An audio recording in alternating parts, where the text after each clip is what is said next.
Hello, नमस्कार साथियों। स्वागत है आपका हमारे YouTube channel OP edu point पर। तो आज आपके सामने ये पेपर दिया गया है कक्षा 10 से अर्धवार्षिक परीक्षा 2023-24 से। ये जो चूरू जिले के अंदर ये 10वीं क्लास की परीक्षा हुई है गणित की, उसका ये पेपर आपके सामने दिया गया है। ये पेपर बहुत अच्छा दिया गया है और इसमें काफ़ी सारे प्रश्न दिए गए हैं और ये बोर्ड परीक्षा की दृष्टि से दिया गया है। ठीक है। और लगभग देखो ये बोर्ड के अंदर पेपर आने का यही पैटर्न होता है। देखो बहुत सारे प्रश्न दिए गए हैं इनके अंदर। तो पेपर देखो शुरू से पढ़ते हैं पेपर को। 1 नंबर सवाल है दिया गया है, निम्न वस्तुनिष्ठ प्रश्नों के उत्तर का सही विकल्प चयन कर उत्तर पुस्तिका में लिखिए।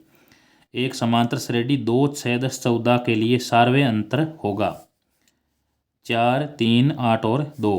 सवाल नंबर 2 दिया है x² plus bx plus c बराबर 0, जहाँ a नॉट इक्वल 0 के मूल वास्तविक नहीं होंगे यदि b² minus 4ac greater than 0, b² minus 4ac बराबर 0, b² minus 4ac less than 0 और इनमें से कोई नहीं। 3 नंबर दिया है, मूल बिंदु के निर्देशांक होते हैं 0, 2, 3, 5, 1, -2 और 0, 0। 4 नंबर है, एक वृत्त की त्रिज्या 14 सेंटीमीटर है तो वृत्त का क्षेत्रफल होगा 616, 516, 520 और 400। एक घन की भुजा 9 सेंटीमीटर है तो घन का संपूर्ण पृष्ठीय क्षेत्रफल होगा। और 243 दे रखा है, 486 है और 81 है और 500। 6 नंबर है, एक पासे को एक बार फेंकने पर अभाज्य संख्या की क्या प्रायिकता होगी? 1/3, 2/3, 1/2 और 1/6। एक अर्धगोले की त्रिज्या 7 सेंटीमीटर है तो इसका संपूर्ण पृष्ठीय क्षेत्रफल होगा 340, 308, 400 और 462। सवाल नंबर 8 है, 4x प्लस 2y बराबर 5 और x माइनस 2y बराबर 0 का हल होगा। इसको हल करना है। 1, 1 होगा, 2, 1 होगा, 1, 2 होगा या 1 और 1/2 होगा। आगे दे रखा है, बिंदु 5, -8, 3, 12 को मिलाने और रेखाखंड के मध्य बिंदु के निर्देशांक है 8, 4 है या 5, 3 है या 4, 2 है या 2, 4 है। निम्न में से कौन सी घटना संख्या किसी घटना की प्रायिकता नहीं हो सकती है? 2/3, -2.5, 40% और 0.6। इसके बाद में आगे है 11वां सवाल दिया है, दी गई आकृति में ओ वृत्त का केंद्र है, बाह्य बिंदु टी से वृत्त वो 2 स्पर्शरेखाएं टी और टी क्यू खींची गई है। यदि पी ओ क्यू का मान 110 डिग्री है तो पी टी क्यू का मान होगा 70 डिग्री, 80 डिग्री, 60 डिग्री और 50 डिग्री। ये 11वां सवाल दिया गया है आपके सामने। तो इसके अंदर आपको बताना है। 12वां है, डी समांतर बी सी है और ए डी बटे बी डी का मान 3/2 है, ए ई का मान 2/7 है तो इसी का मान ज्ञात करो। 1.6 होगा, 1.8 होगा, 2.5 होगा और 3.2 होगा। अब बताना इनमें से। इस प्रकार ये 12 प्रश्न तो आए हैं, वस्तुनिष्ठ प्रश्न का ये में देखो। और ऐसा ही क्या होता है देखो, 12 प्रश्न बोर्ड के अंदर आते हैं। दूसरा है, रिक्त स्थानों की पूर्ति करो। किसी बाह्य बिंदु से वृत्त पर अब यहाँ बतानी है कितनी स्पर्शरेखा खींची जा सकती है। दूसरा है, सभी वृत्त होते हैं सर्वांगसम होते हैं या समरूप होते हैं। द्विघात समीकरण के मूल वास्तविक होते हैं जब विविक्तर का मान क्या होता है। और 4 नंबर है, समांतर श्रेणी 7, 5, 3 का चौथा पद है।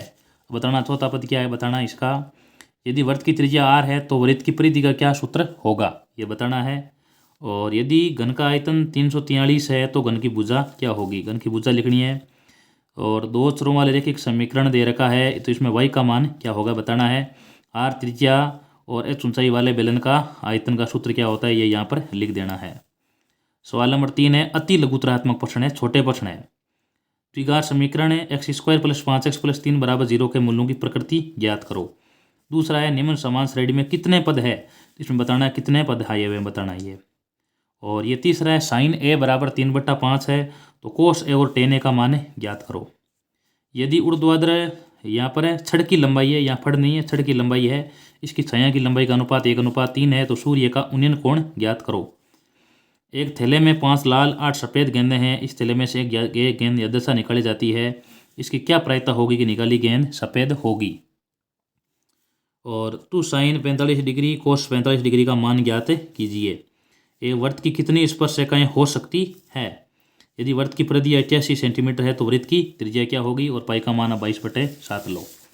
आगे सवाल नंबर इसका 9वां दिया है, त्रिभुजों की समरूपता की भुजा कोण भुजा कसौटी लिखिए, SS कटोरी लिखिए। और यदि खंबे के आधार से 20 मीटर दूर स्थित प्लेटफार्म के एक बिंदु से खंबे की चोटी पर लगे हुए कैमरे का उन्नयन कोण 60 डिग्री है तो खंबे की ऊंचाई ज्ञात करो। इस प्रकार ये सारे 10 सवाल आए हुए हैं ना, ये अति लघुतरात्मक के प्रश्न आए हुए हैं। अब आगे खंड 20 शुरू हो रहा है, उसका 4 नंबर प्रश्न, दो संख्याओं 336 और 54 का महत्तम समावर्तक ज्ञात करो। आगे है x² - 2x - 15 के शून्य ज्ञात करो। 6 नंबर है 2x² + x - 6 के मूल ज्ञात करो। और बिंदुओं -3 10 से और 6 - 8 को मिलाने वाले रेखाखंड को बिंदु -1 से किस अनुपात में विभाजित करता है, ये 7वां। और 8वां है, भूमि से 90 मीटर की ऊंचाई पर पतंग उड़ रही है, पतंग में लगी डोरी को इस तरह उसमें भूमि के एक बिंदु से बांध दिया गया है, भूमि के साथ डोरी का झुकाव 30 डिग्री है, ये मानकर कि डोरी में कोई ढील नहीं है तो डोरी की लंबाई ज्ञात करो। एक वृत्त का चाप केंद्र पर 60 डिग्री कोण अंतरित करता है, यदि इसके लघु त्रिज्य खंड का क्षेत्रफल 231 सेंटीमीटर है तो वृत्त की त्रिज्या ज्ञात करो। ये सवाल नंबर 9। 10 नंबर है, इसमें आपको बंटन का माध्य ज्ञात करना है। और आगे है 10 नंबर में दर्शाइए कि 5 - √3 एक अपरिमेय संख्या होगी। और 12 नंबर सवाल है, यदि द्विघात बहुपद ज्ञात करो, जिसके आपको 2 शून्यक दिए हुए हैं, इसमें आपको द्विघात बहुपद ज्ञात करना, इसके 2 शून्यक दिए हुए हैं। आगे बढ़ा 13वां, भुजा 7 सेंटीमीटर वाले घनाकार बलों के ऊपर अर्धगोल रखा हुआ है, अर्धगोले का अधिकतम व्यास क्या हो सकता है, इस प्रकार बने ठोस का पृष्ठ क्षेत्रफल ज्ञात करो।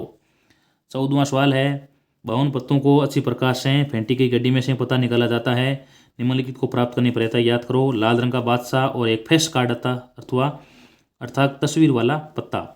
आगे है 15वां, ABCD एक समकोण चतुर्भुज है जिसमें AB समांतर DC है, इसके विकर्ण परस्पर O बिंदु पर छेद करते हैं, दर्शाइए कि AO/BO = CO/DO। इस प्रकार ये सवाल नंबर 15 आपके सामने है। आगे 16 नंबर है, एक अर्धगोले पर खड़े शंकु का आकार का है जिनकी त्रिज्या 1 सेंटीमीटर है और शंकु की ऊंचाई इसकी त्रिज्या के बराबर है, तो इसके ठोस का आयतन को पाई के पदों में लिखो। और 17वां सवाल है, यदि किसी समान चतुर्भुज समांतर श्रेणी के दूसरे और तीसरे पद क्रम से 24 और 28 है तो श्रेणी के पहले 40 पदों का योग ज्ञात करो। और सिद्ध कीजिए कि किसी बाह्य बिंदु से वृत्त पर खींची गई स्पर्श रेखाओं की लंबाइयाँ समान होती है, बराबर होती है। एक्स अक्ष पर वे बिंदु ज्ञात करो जो बिंदु 2 - 5 और -2 9 से समदूरस्थ है।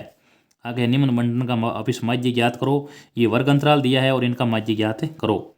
आगे सवाल नंबर 21, इसको आपके सामने 2 समीकरण दिए हैं, रेखिक समीकरण। पहला है प्रतिस्थापन विधि द्वारा हल करो और नीचे है विलोपन विधि द्वारा हल करो। ठीक है, अतुआ है, इन दोनों में से आपको एक करना है। 22 नंबर में ये देखो रूट वाला प्रश्न है, इसमें आपको चाहे ये कर दो और चाहे ये कर, दोनों में से इसमें भी एक करना है। और 23वां है, ये 68 उपभोक्ताओं को बिजली खपत दर्शाता है, इनका माध्य ज्ञात करो और नीचे यहाँ पर बहुलक ज्ञात करो, दोनों में से आपको एक को करना है। इस प्रकार चाहे ऊपर वाला करो और चाहे नीचे वाला करो। और इस प्रकार ये आया है चूरू जिले का जो पेपर है अर्धवार्षिक का, बहुत ही अच्छा पेपर है और ये वास्तव में एक बोर्ड परीक्षा के लेवल का पेपर है। अगर आपको इसका सॉल्यूशन चाहिए तो इस वीडियो के डिस्क्रिप्शन में उस वीडियो का लिंक दिया गया है, वहाँ जाकर के आप इस पेपर का जो सॉल्यूशन है वो आप देख सकते हो। धन्यवाद। अगर वीडियो अच्छा लगा तो वीडियो को लाइक कीजिए और अपने दोस्तों के साथ शेयर कीजिए और चैनल को सब्सक्राइब कीजिए। धन्यवाद।